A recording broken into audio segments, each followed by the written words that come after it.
Fala aí, galera do primeiro ano, sejam todos muito bem-vindos a mais uma aula de História. E hoje nós vamos falar sobre o capítulo 27, que fala sobre as revoltas regenciais. Algumas delas, tá?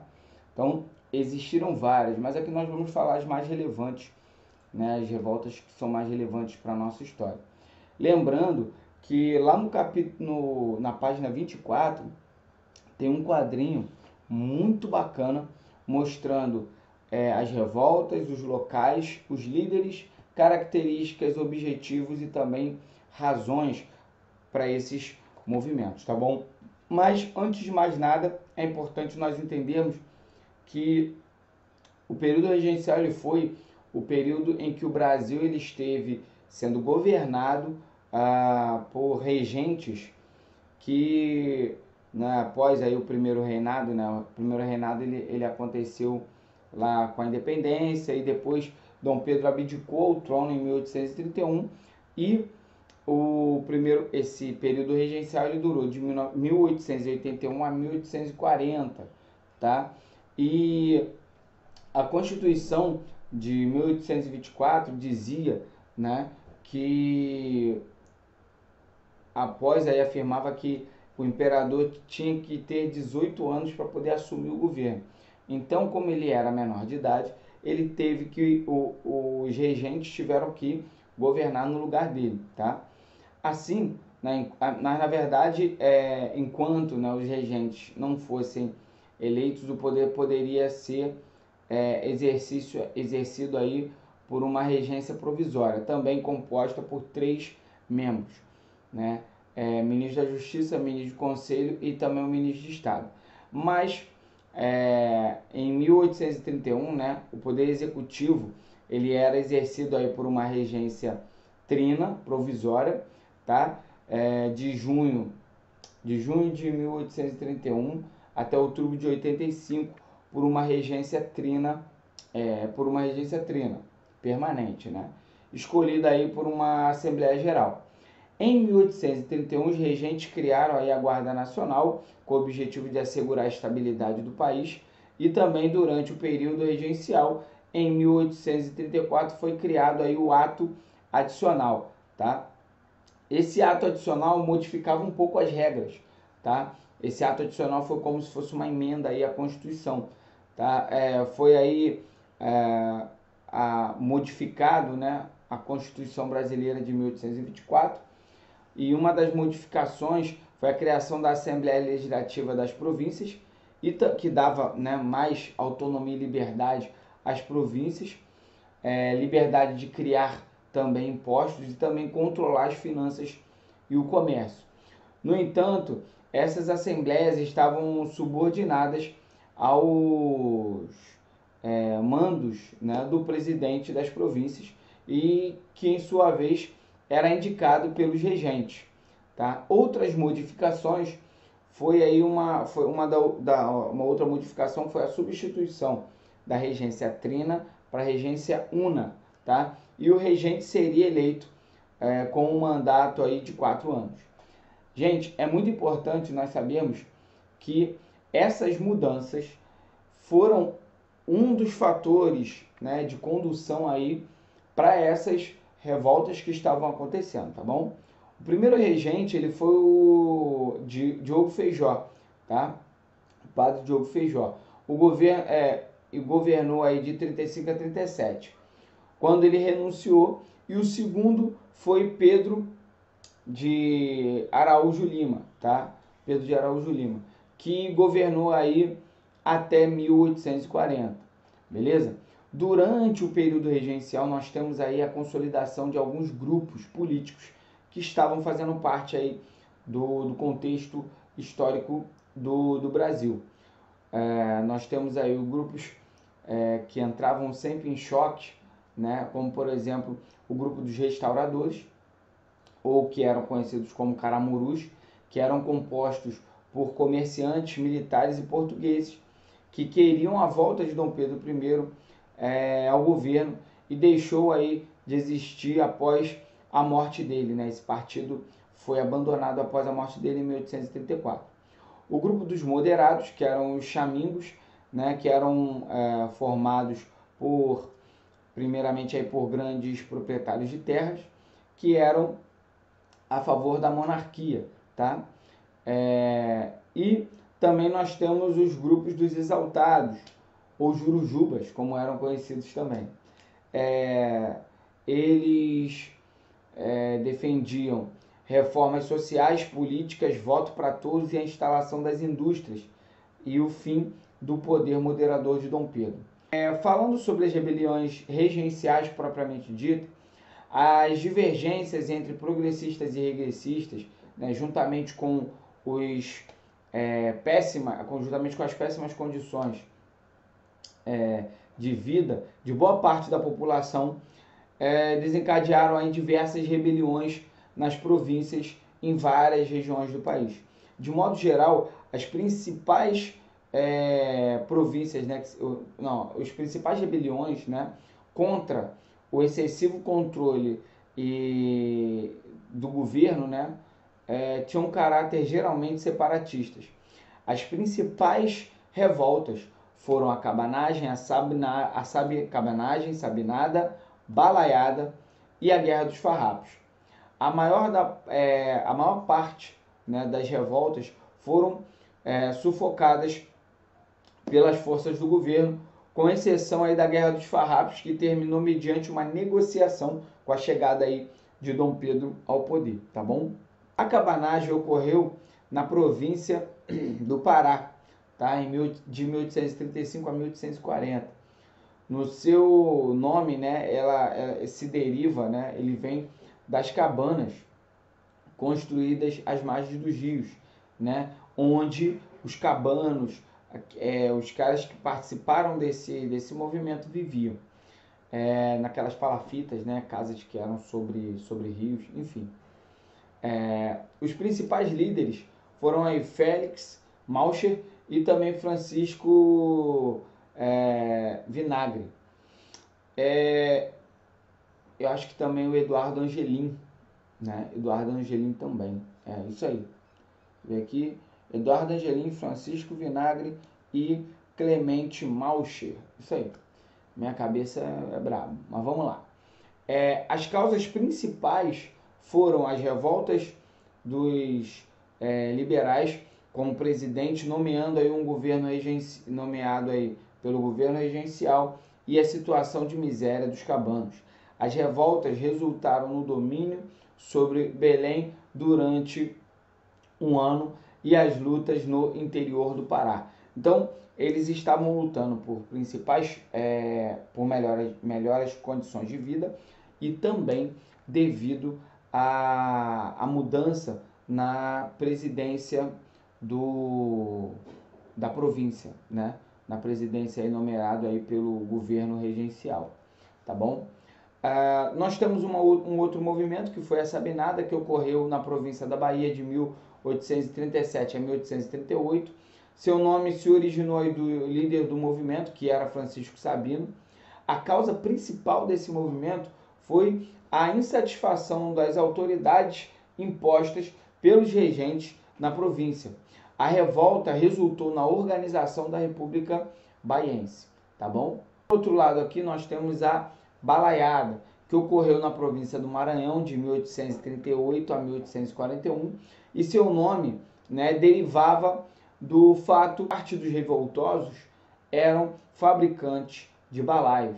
Os principais líderes foram Manuel Balaio, né, e era conhecido aí como Balaio, né? Nós temos Raimundo Gomes e Cosme. E as causas principais foram a insatisfação com o presidente nomeado pelo regente e as precárias condições de vida dos vaqueiros, fazendeiros e também balaios. A revolta resultou na conquista de Vila de Caxias e também a anistia dos revoltosos, tá bom? A Guerra dos Farrapos, que nós também conhecemos aí, até tem uma minissérie da Globo, né, A Casa das Sete Mulheres, falando um pouco sobre a Guerra dos Farrapos, que ocorreu na província do Rio Grande do Sul, de 1835 a 1845. Seu nome se originou aí precários trajes, né, dos revoltosos, Seus principais líderes foram Bento Gonçalves e Giuseppe Garibaldi. As causas principais foram os altos impostos sobre os produtos gaúchos e a exigência por mudanças políticas. A revolta resultou aí na criação da República Rio-Grandense, no Rio Grande do Sul, e na República Juliana, em Santa Catarina. Os revoltosos foram anistiados, tá bom? E, por fim, para que houvesse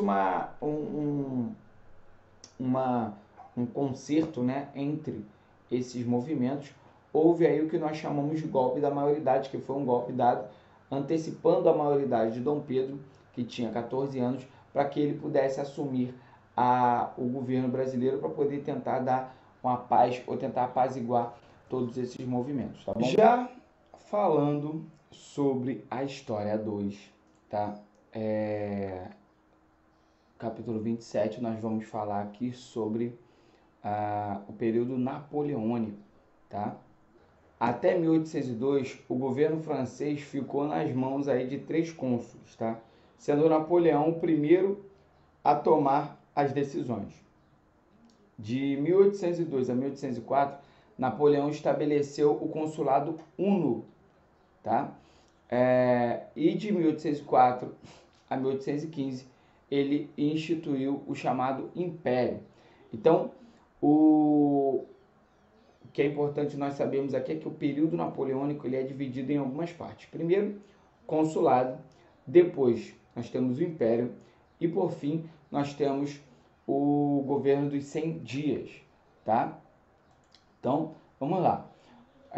Falando aqui dos principais pontos aí do governo, ele criou o Banco da França, Napoleão, né? Criou o Banco da França em uma moeda nacional, né? Que foi o franco.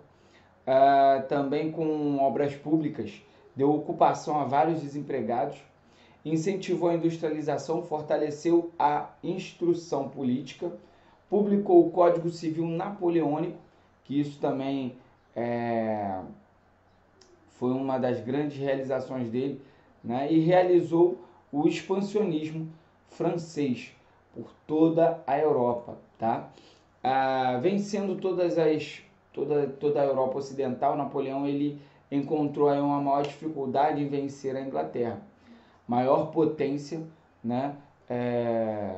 E a maior concorrente da França. Os primeiros de primeiro ele tentou invadir a Inglaterra, sem sucesso. Depois disso ele queria submeter a Europa a um cerco comercial contra a Inglaterra, com o objetivo de enfraquecer a Inglaterra. Esse bloqueio ficou conhecido como bloqueio continental, tá? Bonaparte ele acreditava que toda a Europa participaria desse bloqueio econômico à Inglaterra. Estaria, né, em colapso econômico, a Inglaterra estaria em colapso econômico e pronta para ser invadida pelos franceses, tá? Só que em 1606, Napoleão ele decretou aí o bloqueio continental, proibindo qualquer país europeu de comprar ou vender mercadorias da Inglaterra. Todos os países, né, na verdade, que se opuseram a essa forma, né, de governar, seriam vítimas da França, assim como Portugal, né, o rei de Portugal ele acabou vindo para o Brasil, né? As aproximações aí das tropas francesas fizeram com que a família real ela fosse se aliar, eles já eram aliada inglesa, mas ela se aproximou da Inglaterra para deixar Portugal e vir para o Brasil em 1808. Tá fugindo aí dos avanços das tropas de Napoleão. Neste mesmo ano, Napoleão depois, né, o rei da Espanha, que era Fernando VII, e também para substituí-lo colocou o seu irmão José Bonaparte no lugar do rei da Espanha. As perdas humanas e desgaste econômico com o expansionismo francês fizeram surgir alguns movimentos contrários ao imperador, né, a Napoleão. As nações estrangeiras prejudicadas pelo bloqueio continental também se voltaram contra Napoleão. A Espanha começava a reagir contra a dominação francesa e também a França não conseguiu substituir a capacidade produtiva da Inglaterra. Então, quer dizer, a demanda, né, a demanda que os outros países da Europa tinham, né, eles precisavam muito dos produtos ingleses. E a França não conseguiu suprir essa demanda. E aí o que aconteceu? Esses países começaram a quebrar o bloqueio de forma ainda clandestina, né, fazendo comércio com a Inglaterra e tentando combater as políticas de Napoleão. Na Rússia, o czar Alexandre I resolveu reabrir os portos aos ingleses, desprezando as ameaças de Napoleão. Napoleão reuniu um exército de 600 mil homens e resolveu invadir a Rússia, fazendo uma trágica campanha onde Napoleão perdeu muitos homens, perdeu boa parte do seu exército, e aí nós vemos o início do fim de Napoleão. A campanha na Rússia destroçou completamente o exército de Napoleão. Na Europa já havia uma formação de uma nova coligação de países europeus contra Napoleão. Em 1813, Napoleão era derrotado lá.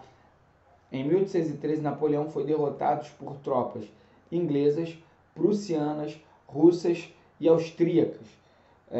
Napoleão ele é exilado na ilha de Elba, lá no mar Mediterrâneo. Mas, né, Napoleão fugiu dessa ilha e na França organizou um novo governo. Substituiu o trono de Luís VIII, né, irmão guilhotinado de Luís XVI, e em 1815 Napoleão deixou a ilha de Elba e desembarcou na França, sendo recebido com festas pelos seus apoiadores, soldados e vários populares. Enquanto Luís XVI perdeu a cabeça. Luís XVIII, ele fugia para a Bélgica, né? Napoleão ele começava novamente aí um novo governo na França. As guerras sucessivas, né, haviam matado perto de 3 milhões de franceses. Rapidamente, Napoleão organizou um exército apelando para os soldados mais jovens, alguns com cerca de 15 anos na época, mais ou menos. Em seguida, ele tentou uma ofensiva fulminante contra os inimigos, mas acabou sendo derrotado na Batalha de Waterloo, que foi na Bélgica. Este governo de Napoleão durou 100 dias, que é a última parte aí do governo, que nós chamamos de governo dos 100 dias. Napoleão ele foi novamente preso e exilado na ilha de Santa Helena, onde morreu em 1821. Em 1815, as potências europeias, após a derrota de Napoleão, se reuniram em Viena, na Áustria. Organizaram aí as fronteiras da Europa que haviam sido destruídas pelas campanhas de Napoleão. Então eles fizeram esse Congresso de Viena com o objetivo de restabelecer as fronteiras e também reorganizar a Europa. Fronteiras políticas, fronteiras físicas e também criar pactos para que não acontecesse de novo, né? Como, por exemplo, Napoleão, né? Nós temos a criação da Santa Aliança, que foi proposta pelo czar Alexandre I, que as nações europeias deveriam se unir militarmente na luta contra as ações revolucionárias, tá? E nessa luta aí, nesse período que foi quando o Brasil ele virou aí Reino Unido de Portugal, para que Portugal pudesse participar para que o Dom João, né, que estava aqui no Brasil na época, pudesse participar dessa reorganização da Europa, beleza? Galera, eu espero poder ter ajudado vocês, tá? Fazendo esse resumão para vocês sobre o capítulo 27 da História 1 e 27 da História 2, tá bom? Galera, façam os exercícios propostos e as atividades que eu passei para vocês, valeu? Galera, até a próxima aula e fiquem com Deus. Tchau.